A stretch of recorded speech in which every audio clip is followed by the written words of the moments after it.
field of education for over 20 years as a classroom teacher, as a teacher of the gifted, and also as an instructional specialist. I'm currently a doctoral student in instructional leadership at Western Connecticut State University. I hold a 6-year degree in educational leadership from Sacred Heart University. I hold a master's degree in early childhood and elementary education from Bank Street College.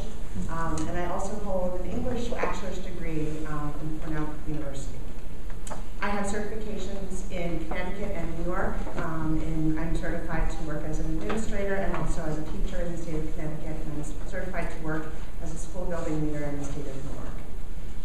I've served locally on the executive board of the Children's Adventure Center for over 10 years. I'm also a member of the Newtown Schools Advisory Board and created and contributed to the virtual Family Resource Center. I have been an active member of Trinity Church for over 10 years as well, and there I've served as a lector, a Talis minister, and also a church school teacher. Recently, I published an article on the Common Core standards in math in the Early Childhood Education Journal, and I frequently give professional presentations on a variety of educational topics, both in my current district and also in the region. I grew up in Ridgefield, and I have lived in Newtown with my family for over 15 years. Staying alive through the dangers of leading. The authors describe the importance of leaders being on the dance floor as well as on the balcony. The day-to-day work in the district is on the dance floor, and that is the work of the staff. They are entrenched in the details and the day-to-day management of the schools. In my professional life, I do this work on a daily basis. The Board of Education rarely, if ever, participates at this level. They are on the balcony, overseeing the dancers, helping with the vision, the goals, and the direction of the district.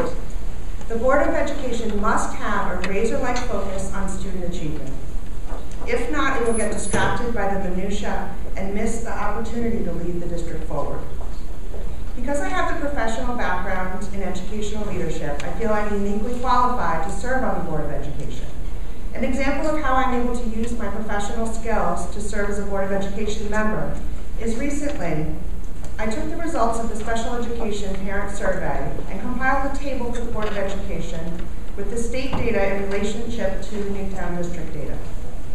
I included in the table the percent difference, positive or negative, between the Connecticut data and the Newtown data. I believe this information clearly details the specifics of improvements needed in the area of special education. For those of you who are interested in seeing this table, I've placed it on the PAC Family Resource Wiki, which is linked on the district website. The website address is also listed in my bio in the handout tonight. In my opinion, it is the Board of Education's role to ensure that action is taken in relation to these results, as this is their role on the balcony. It is imperative that we meet the standards of our neediest students and families in a manner that is respectful and responsive. I have been advocating for this action for several years and believe I'm qualified to meet the challenges our next Board of Education will face in this area and as well as in many others. As far as the top objectives of the Board of Education, the top objectives of the Board of Education should be improving student outcomes, improving communication, increasing transparency, and supporting the work of the classroom. The first objective, improving student outcomes, includes achievement, social emotional development, and transition into adulthood. There's a multitude of data available at the district level and on the state website. This data needs to be accessed and analyzed regularly with a focus on continuous improvement. The culture of the Board of Education needs to shift to one which analyzes data on a regular basis and takes action on its results in the form of providing direction and leadership for the district. A second objective should be improving communication at all levels. There needs to be improved communication between the Board of Education and the community, the Board of Education and the district administration, and between the district administration and the parents. The current Board of Education has been plagued with criticism in this area. The community deserves to feel that they have a voice and their concerns need to be heard.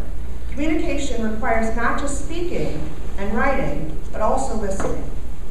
One way to address this is to provide more opportunities for the public to provide input by way of surveys, written and oral communications to the Board of Education. This information needs to be regularly sought and valued in the decision-making process.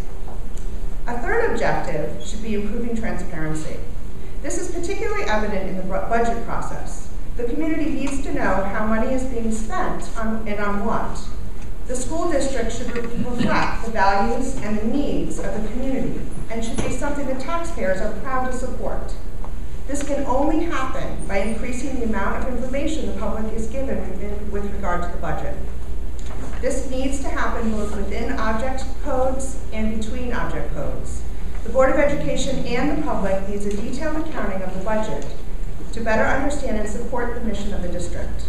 This requires an overhaul of the current budget process and will entail more rigorous accounting both during budget season and throughout the year. What needs to be preserved are the hard-working, dedicated teachers, my sons who's in the back, who work with students every day in the district. They need support and encouragement to do the work they do so they can get the results that the community expects. Funding must be directed toward the classroom and the students. It is especially important to ensure that this is occurring given the current economic culture. To accomplish these objectives I've spelled out, I believe each Board of Education member should read the Essential School Board book, Governance in the Age of Accountability. This book gives case studies of exemplary districts leading in a manner that focuses on student results.